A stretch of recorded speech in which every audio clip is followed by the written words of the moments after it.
crowd dahil sa ang tao ay mayroong likas na sabi nga natin na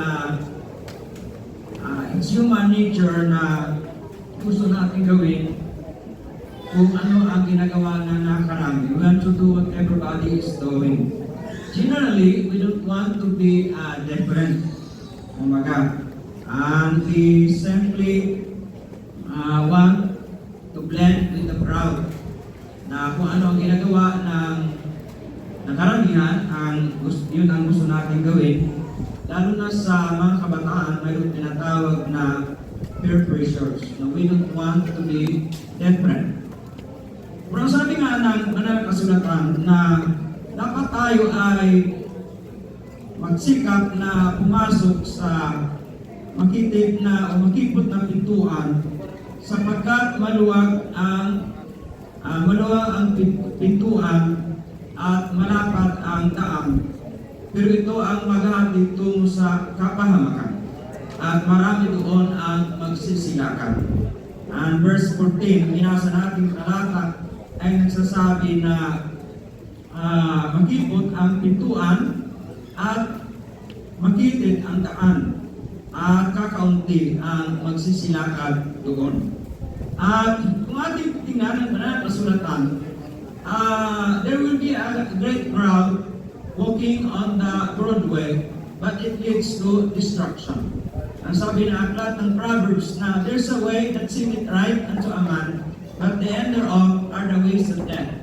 May mga landas na akala ng tao ay maganda, pero ang hantungan nito ay kapamahakan. Ating titingnan ang mga tao na naglalakad sa maluwag na daan. Siguro marami doon ang nagsasabi sa kanilang mga sarili, siguro dito na lang tayo kasi mas marami naman ang naglalakad dito. May mga tao na nagsasabi, okay lang siguro sa impyerno kasi marami kami. Pero ang sabi ng Panginoon, sikapin natin na pumasok sa makipot na pintuan at makitid na daan sapagkat ito ang maghatid tungo sa buhay. Amen. Praise God. So starting with the crowd is easy because it takes courage to stand alone. Amen. Sabi nga na mas madaling lumangoy na na kasama sa agos kaysa masalungat nito. It will be harder to swim against the current. We do what everybody is doing for fear na tayo ay we can feel rejected, isolated, ostracized, or even persecuted. Praise God. It's human nature na mayroong need na social acceptance. Kaya gusto natin gawin ang ginagawa ng iba para tayo maging katagap-panggap sa kanila. And for being fear of being left out. Mayroon tayong tinatawag na herd mentality or crowd mentality na ang tao simply will adapt the beliefs and the behaviors and the attitudes of the majority at the expense of their own judgment, expense of their own individuality or opinions and conviction. Just go with the flow of the crowd, be part of the majority. Yung herd mentality ay katulad sa maraming mga ibon na maaaring sila ay nasa isang puno at noong lumipad ang nakakarami, lumipad na rin silang lahat. Wala nang tanong kung saan sila pupunta. Wala nang tanong kung ano ang gagawin nila doon sa kanilang lilipatan. Dahil na lang sa lumipad ng nakakarami, basta sunod na lang lumipad na rin silang lahat.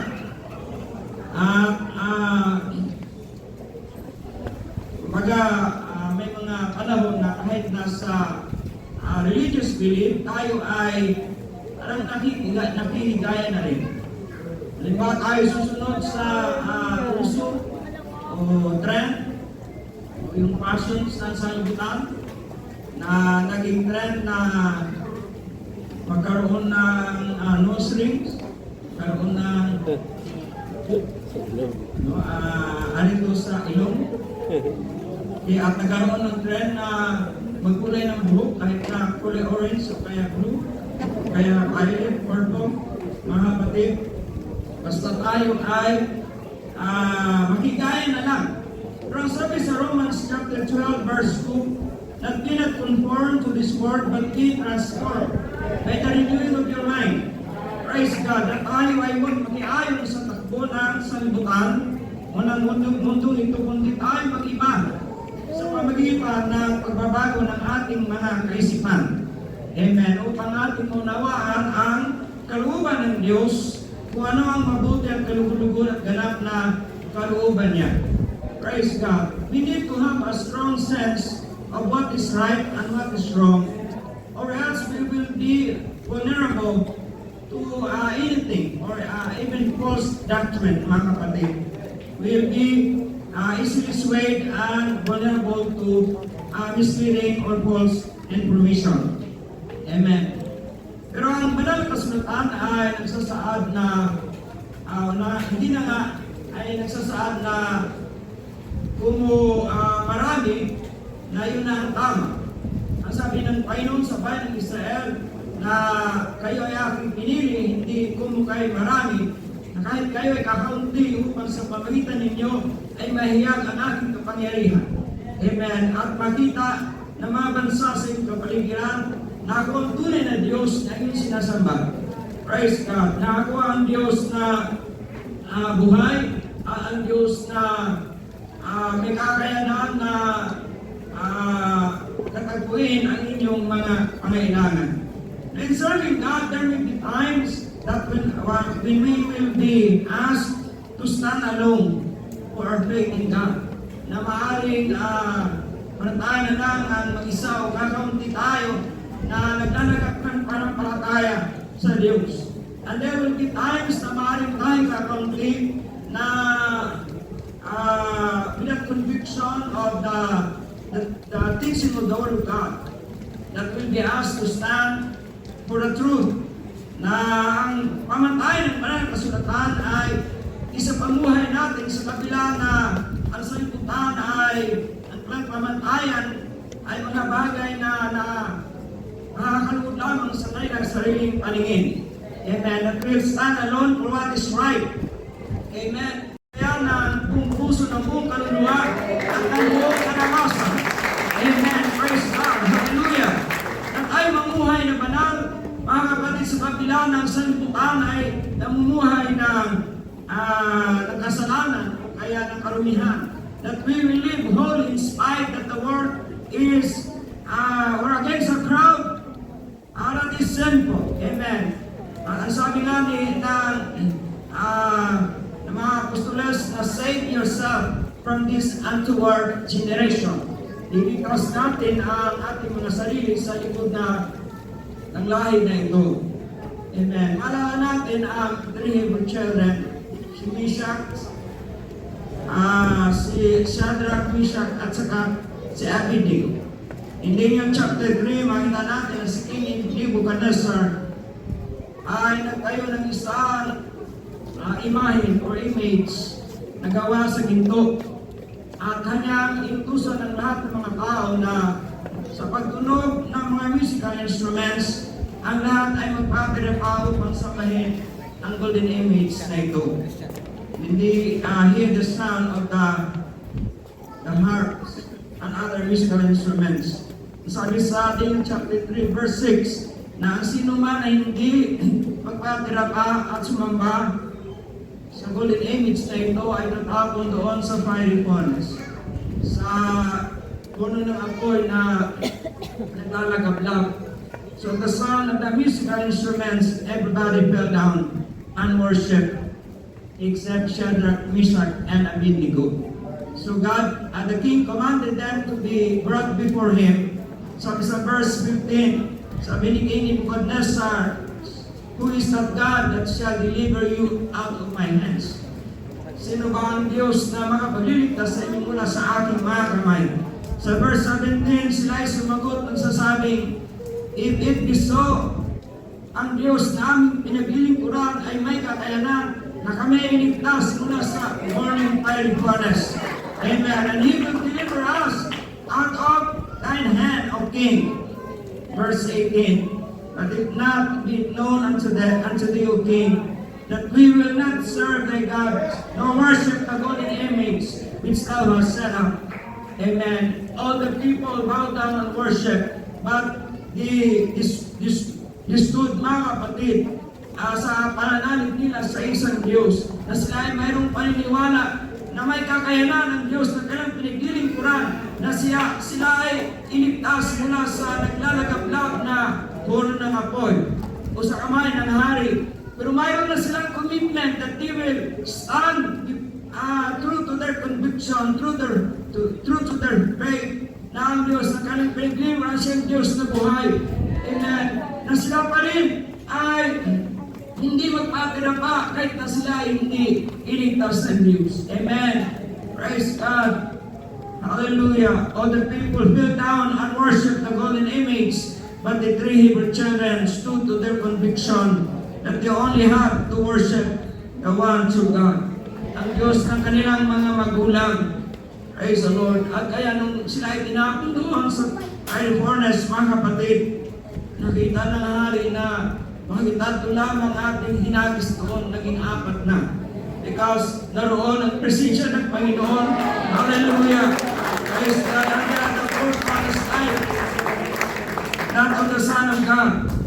Amen. Sapagat mayroon silang commitment, mga kapatid, na they will not just follow the crowd, but they will remain faithful to that commitment kahit na sila na lamang ang nakakaunti, na tatlo na lamang sila na patuloy na sasamba sa Diyos ng kanilang mga magulang. Everybody say amen. Praise God. Hallelujah. Praise the Lord. Alala natin mga kapatid, si Josue. Diba na ang mga bayan ng Israel ay karamihan sa kalay sumambara sa mga Diyos-Diyusan ng mga bansa nakapaligid sa kanila. Sabi ni Josue, kung ang Diyos, kung ang mga Diyos-Diyusan ng mga bansa at nakapaligid sa atin, sila ang Diyos, then maglingkod kayo sa kanila. Pero kami ay nagpasya na ang aking buong sambahayan ay maglilingkod sa Diyos. Amen. But as for me and my house, we will serve the Lord. Amen. Praise God. Hallelujah. We must be committed to live for God, mga kapatid. When worldliness and sinfulness become the norm, para bang hindi ka na normal kung mamuhay ka ng matuwid, para hindi ka na normal kung may bisyo ka, hindi na normal kung wala kang mistress o wala kang extra curricular activities. Mga kapatid, na hindi ka na normal kung hindi ka nagiinom, kung hindi ka nagsisinungaling, hindi ka na normal. Kung hindi ka gumagawa ng kasalanan. Amen. Kung tayo na ginagawa natin ang salita ng Diyos na kamatayan sa ating buhay. Amen. Tayo ay mayroong commitment na ito ay isa pang buhay natin regardless of the crowd. Kung ano man ang ginagawa ng karamihan. Amen. Praise God. Sapagkat alam natin na ito ay ang tunay, ito ang totoo na tamang pamatayan na ito ay ayon sa banal na kasulatan. Being faithful and true in serving the one true God. Amen. Ang kanyang pangalan ay ang Panginoon Jesus. Amen. Praise the Lord. Maalala natin sa aklat ng Numbers, yung 12 spies. Talagip si Joshua at saka si Caleb sa Numbers chapter 13. Si Moses ay nagpadala ng 12 spies, one out of the tribes to search the land of Canaan, to scout the land of Canaan. At nung sila ay bumalik, sabi sa kasulatan na the 10 spies brought back an evil report. Ang dinala nila ay masamang balita. Pag sinabi nila na tunay ng lupain ay isang lupain na a land flowing with milk and honey. A land of abundance. Lupain ng kasaganaan. Pinakita pa nila sa mga tao ang dinala nila pauwi ng mga bunga na cluster of grapes being born by two people upon a staff. Mga pomegranates and figs. Pero ang sabi nila, ang mga tao doon ay the people that dwell in the land are strong, men of great stature. Mga tao na malaki at lakas sa kanyang pangatawan. Sila ay mga higante na mga lahi ni anak. And their cities are walled. Hindi natin kayang silang gapihin, hindi natin sila kayang talunin. Dahil katulad lamang sa balang sa kanilang paningin. They are only like grasshoppers in their sight. Ang sabi ni Caleb, mga kapatid, let's go up at once and possess it, for we are well able to overcome it. Amen. Tayo ay pupunta doon. Ang kinin ng lupang ito sa ito pinangako sa atin ng Diyos na maging walang hanggang pamana sa atin sa kanyang pinangako sa ating mga ninuno, ating mga magulang, and will be able to overcome it.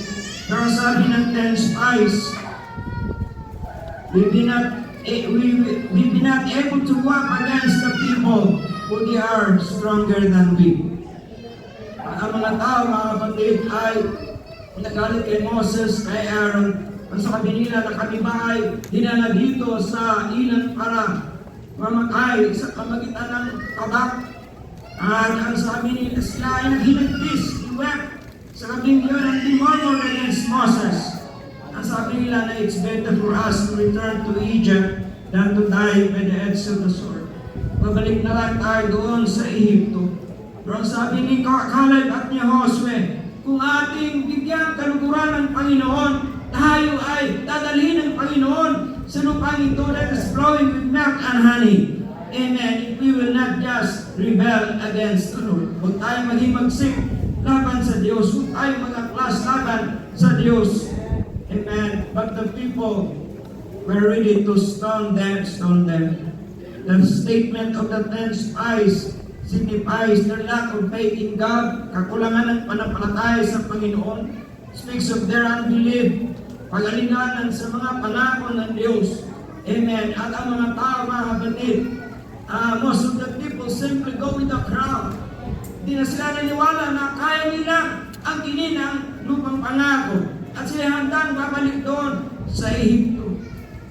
Yung the report of the 10 spies is a statement of discouragement and hopelessness. Amen. The people sided with the sentiments of the majority because they were influenced by the spirit of the crowd. Mga kapatid, darating panahon na maaaring sa paglilingkod natin sa Diyos ay pakiramdam natin na tayo na lang mag-isa. Uwiyan na lang sa atin na ang matapat na naglilingkod sa Panginoon. Amen. At kung ang iba ay handang parang tatalikod sa Diyos, ang spirit of discouragement ay malakas ang influence.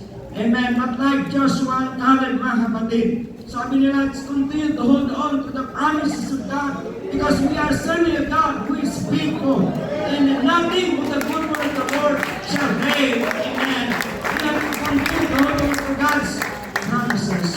Saan Diyos ang nangako sa kanila, sasabing, ako ang manguna sa inyo, I will lead you and I will go before you. I will lead you to the land which I have promised to your forefathers. Amen. Patuloy lamang na sumampalataya ko sa kapangyarihan ng Panginoon. Amen. And we are serving God who is able to give us the victory. Amen. There will be struggle. Amen. There will be spiritual warfare. Praise God. Pero ang Panginoon, mga kapatid, will fight for us. And God has promised that He will give us the victory. Amen. When the crowd was now ready to give up and ready to turn back, when the crowd was willing to turn back from the promises of God, amen, let's hold on to the promise of God Angkinin natin ang pangako ng Panginoon. Amen. Na isang lupain that we have an everlasting inheritance. Praise God. Everybody say amen. Amen. Praise God. God is faithful to His promises. Amen. That we will possess the promised inheritance. Isang chosen vessel na magdadala ng pangalan ng Panginoon sa mga hintil. He will bear the name of Jesus before the Gentiles and kings and the children of Israel.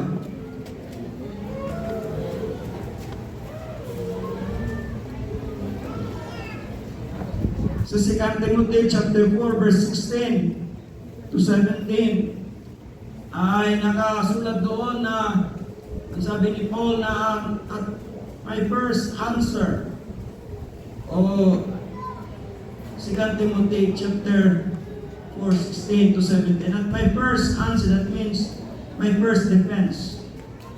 Maaaring ito ay panahon nung siya ay tinatawag doon sa court, the Roman court, to defend himself, referring to Acts chapter 22. Ang sabi niya, no one came to my support. No man stood with me. Everyone deserted me. Everyone had forsaken me. All have left me. Iniwan ako na lamang mag-isa. Pero ang sabi niya na, but the Lord stood at my side and gave me strength. Amen. Sa mga pagkakataon ng pakiramdam natin, tayo na lamang mag-isa. At ay iiwan kahit na ng ating mga mahal sa buhay, ng ating mga kaibigan, everybody have abandoned us and had forsaken us, deserted us. Mga kapatid, no one stood with us. But if we will stand alone para sa Panginoon, mga kapatid, no man stood with us. We can have the assurance that God stand by us. Amen. Hallelujah. Praise God. At ang Panginoon, ang siya nasa ating tabi. At ang sabi ng mga kasulatan, siya nagbibigay sa atin ng kalakasan. And sabi ni Pablo, I can do all things through Christ who give me strength. Amen. The Lord is my light and my salvation. Whom shall I fear? The Lord is the strength of my life. Of whom I shall be afraid. Ang Diyos at siya nating kalakasan. Kanino ako masisindak? There may be times, mga kapatid, na pagdamdam natin na naglilingkod sa Panginoon, tayo na lamang mag-isa, tayo kakaunti against the crowd. Amen. Or we are living the truth. Then ang mga tao ay baliwala ang mga salita ng ating Panginoon. Amen. Pero ang commitment natin dapat ay patuloy na palimahin at isakatuparan ang pagkatawag ng Diyos sa ating mga buhay. Naganapin ang kanyang kalooban sapagkat ang lahat na nasa ang sabi ng mga kasulatan, huwag natin ibigin ang sanlibutan. Dapat the word na yung mga bagay sa sanlibutan sapagkat ang ibig sa sanlibutan, ang pag-ibig ng Ama ay mula sa Kanya. Ano ang nasa sanlibutan? Kita ng laman, kayabangan ng buhay. Ano pa man, ang lahat ng bagay ay mapaparang ang gumagawa lamang ng kalooban ng Ama ang manatili magpakailanman. Praise God. Hallelujah. We must be committed to do the will of God sa ating buhay, regardless if our loved ones will turn them back from living for God. Maring tayo iwan ang ating mga kaibigan, ang ating mga mahal sa buhay. They will forsake us, but God will stand by us. Amen. And He will give us strength. Praise the Lord. Hallelujah. Maring ang demonyo ay sasabihin sa atin, bubulungan tayo na yan, iniwan ka na ng lahat. Nag-iisa ka na lang. Amen. Pero ang pangako ng Panginoon, I will never leave thee nor forsake thee. Hindi kita iwan, ipabayaan. Pabayaan man. Hallelujah. Ang Diyos inangako sa atin ng unwavering support and unwavering presence ng Panginoon. The Lord Himself will go before us Amen. And He will never leave us nor forsake us. Lo, I am with you always, even unto the end of the world.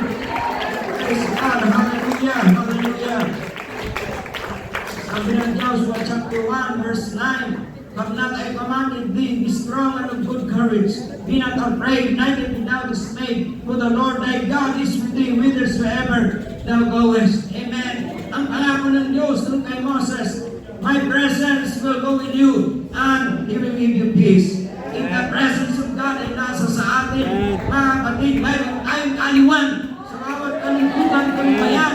Amen. Mayroon tayong kapayapaan kahit na mayroon tayong kabagabagan sa ating mga pag-iisip at puso.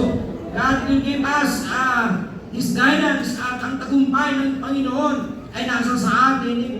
The presence of God will go before us. His enemies will be scattered, and those that hate Him will flee before Him. Praise God. Hallelujah. Sapagat ang Panginoon ay nangako na siya isa sa atin. Kahit na walang tao na, but there will be no one that will stand with us. Then God has promised He will stand by us. Amen. Praise God. Hallelujah. Sa panahon ng mga pagsubok sa paglilingkod natin sa Panginoon, God's unwavering presence will be with us, and His presence will give us strength.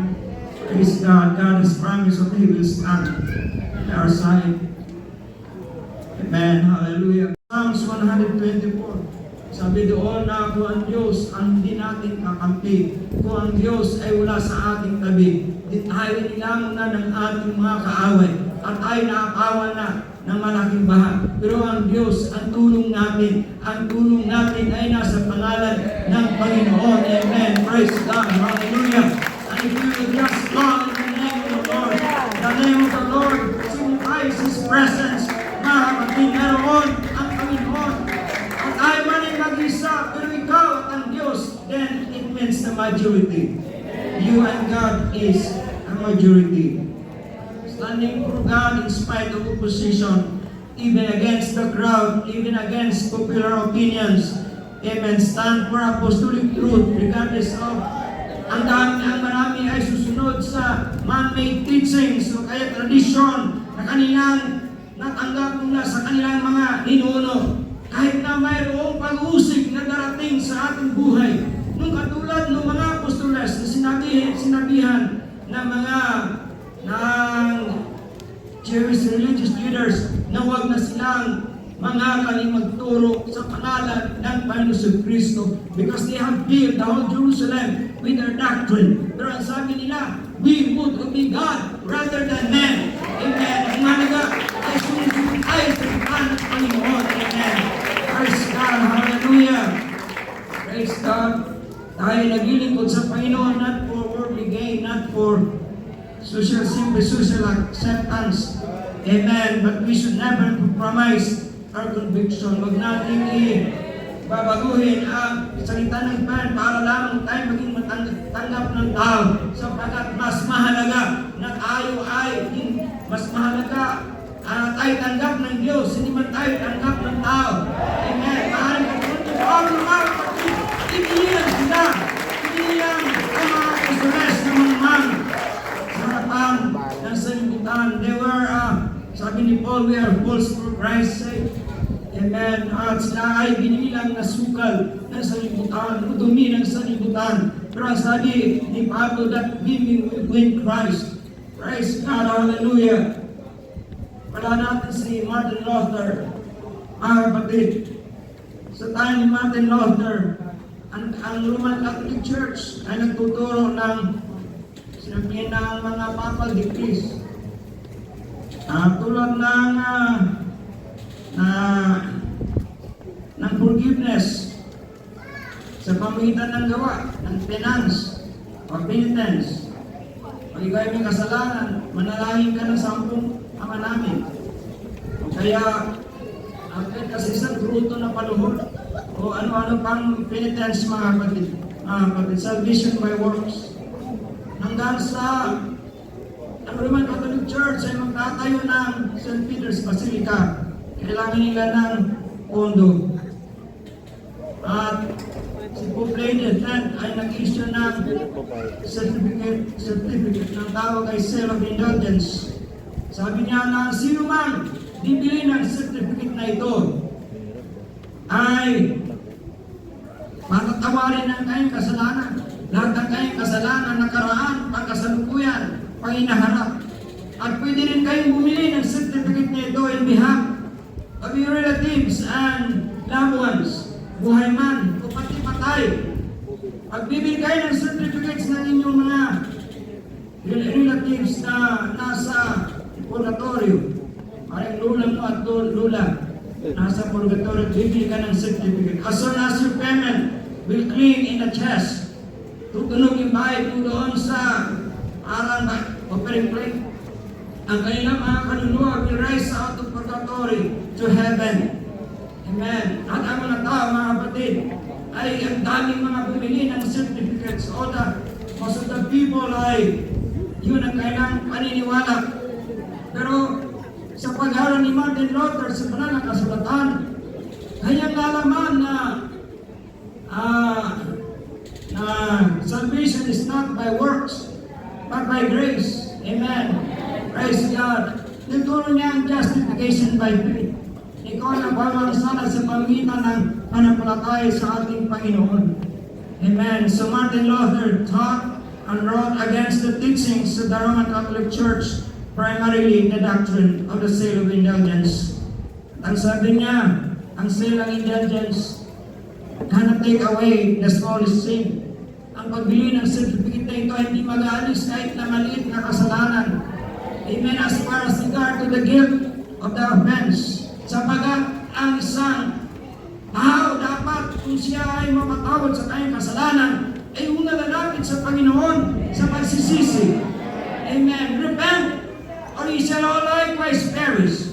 Amen. Sabi ng Biblia, kung ang taong makasalanan, ang taong liko ay kanyang talikdan ang kanyang masamang gawa. Ang taong di matuwid ay kanyang iwanan ang kanyang masamang pag-iisip at siya ay magbalik loob sa Diyos. Ang Diyos ay siya ay kahabagan, ay siya patatawarin ng may kasaganaan. Amen. God has promised that if we will confess our sins, God is faithful and just to forgive us our sins and to cleanse us from all our righteousness. Praise God. Kapag tayo ay nakakadala ko sa Panginoon sa pagsisisi, ang sinumang lalapit sa Kanya hindi niya tinatakwil. Because God is long-suffering to us word that He is not willing that any should perish, but that all should come to repentance. Amen. It is the will of God, mga kapatid, that all men be saved, and they will come to the knowledge of the truth. So siya ay binatawag, mga kapatid, when He was commanded to recant, retract, ubawiin niya yung kayong mga sinabi, lahat ng kayong mga simulat.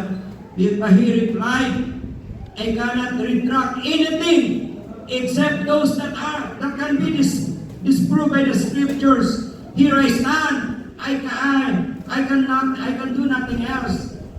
So help me God. Amen. Kung sinabi, bawiin mo lahat, sinabi ko, bawiin mo lahat na mga sinulat mo. Sabi niya, wala akong babawiin. Maliban na lang na ito ay napapatunay ng banal kasulatan na ito ay mali. Ako ay nakatayo dito, wala na akong gagawin pang iba. Tulungan nawa ako ng Diyos. Amen. All the crowd, mga kapatid, simply obey the papal decree na forgiveness of sin through the sale of the certificate of self-indulgence. But Martin Luther stood firm, though maybe he stood alone. Pero hindi siya nag-iisa sapagkat kasama niya ang Diyos. Amen. Praise God. Hallelujah. Amen. Amen. Praise God. Tayo naglilingkod sa Panginoon. Hindi lamang that we have to feel something good within us. Hindi lamang na para ay natanggap tayo ng mga tao na tayo ay maaaring pagpalain financially. Amen. Pero tayo naglilingkod sa Panginoon sapagkat iniibig natin ang Diyos. Amen. Because we love God. Amen. Love constrains us. Amen. God is not only before us, not only with us, not only beside us or by us, but He is with us. Amen. And He is in us. sa Espiritu ng Panginoon ay nanaan sa ating mga puso, mga kapatid. Sabi ni Paul, knowing not that your body is the temple of God, which is in you, which ye have of God. Kaya nga ang Diyos ay nasa sa atin. Ang Espiritu ng Diyos ay nasa sa atin. Yan din ay si Kristo din yan. Sapagkat si Kristo ang nasa inyo, ang pag-asa ng kalwalhatian. Ang Panginoon Jesus, sabi niya sa mga langit, ngayon ako ay kasama niyo darating panahon na ako ay isa sa inyo. Amen. Ang pamumuhay natin sa paglingkod sa Diyos, even against the crowd, amen, ay sa pamagitan ng Kristo na naan sa ating mga puso. Eh sabi ni Paul, I am crucified with Christ, nevertheless I live, yet not I, but Christ liveth in me. And the life I now live, I live through the faith of the Son of God, who loved me and gave Himself for me. Praise God, hallelujah. Amen. Patayawan natin ang Ebanghelyo ng ating Panginoon Jesus, na sabi ni Pablo, na kung paano ang Panginoon Jesus ay naparito pang mamatay sa ating mga kasalanan, ayon sa kasulatan, at dapat siya ay inilibing, na dapat pagkatapos ng 3 araw na buhay na muli, ayon sa kasulatan. Ang sabi ni Pablo sa Episa ng Corinto, ito ang dinala ko sa inyo, I have delivered this unto you, na inyo naman tinanggap at herein stand, na inyong pinanindigan, na ito rin ang magliligtas sa inyo kung inyong panatilihin sa inyong mga kaisipan. If you will keep this in your memory. Praise God. Hallelujah. Mga kapatid, tayo ay hindi naniniwala na minsan na tayo nagpasya sa paglilingkod sa Panginoon hanggang doon lang. But we must have to continue to hold on to the profession of our faith. Amen. We must have to hold fast, which we have, that no man will take our crown. Praise God. Even against the crowd, even against the majority of the people, mga kapatid, sapagkat ang salita ng Panginoon siya natin, ang siya nating pamantayan sa ating buhay. At ang langit at ang lupa ay paparang lilipas na kapag salita ng Panginoon ay manatiling pagpapailanman. Even an earth shall pass away, but our God remains forever, abides forever. Praise God, hallelujah. Kailangan lamang natin commitment, mga kapatid, na huwag nating i-deny, huwag nating compromise yung ating pagkakilala sa Panginoon, na siya ay nag-iisa, na siya lumalang sa atin, siya tumubos sa atin, at nanaan sa atin, mga kapatid. Amen. Ang ating commitment na mamuhay na matuwid banal sa harapan ng Panginoon. Tulad ni Daniel, amen, that he will not defile himself with the food and the drink in the king's house, in the king's table. Amen. Ang sanlibutan, mga kapatid, even in the Christian world, they are living in a compromise na hindi nuna alam kung ano ang totoo, ano ang mali, ano ang tama. Kaya maraming mga tao nagsasabing, dito na lang kami sa karamihan. Minalakad kami sa kung saan ang marami, susunod kami kung saan ang marami. Pero sabi ng Panginoon Jesus, enter into the straight gate, because broad is the way, but this leads to destruction. Amen. But straight is the gate and narrow is the way, but this will lead to everlasting life. Amen. Let's continue to serve God even against the crowd, even against the majority. O kahit na tayo ay nag-isa na lamang na naglilingkod sa Panginoon. Amen. Ang Diyos ay nasa ating tabi na nagbibigay sa atin ng kalakasan. Amen. Praise God. Mga Panginoon, nahawakan ng Diyos ang kamay ng kanyang mga tao. Amen. Kung tayo ay magbuwal, naroon ng Diyos na tayo kanyang abutin ng kanyang kanang kamay ng katwiran. Praise God. Amen. The presence of God ay nasa sa atin. Sabi ni King David, even if I will walk through the valley of the shadow of death, I will not fear, for thou art with me. Thy rod and thy staff, they comfort me. Thou preparest a table before me in the presence of mine enemies. Thou anointest my head with oil, my cup runneth over. Surely goodness and mercy shall follow me in all the days of my life, and I will dwell in the house of the Lord. Hallelujah.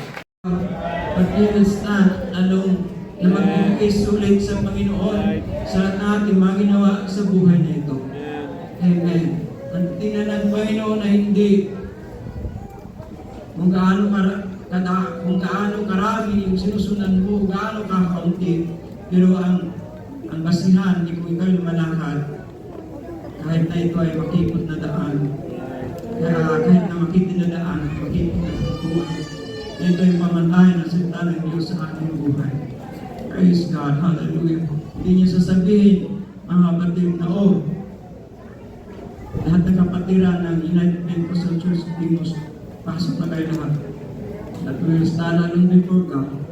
We have been true to our commitment in serving God. We have been true, mga kapatid, sa pagkalima at pagsunod sa salita ng Diyos sa ating buhay, personally, individually.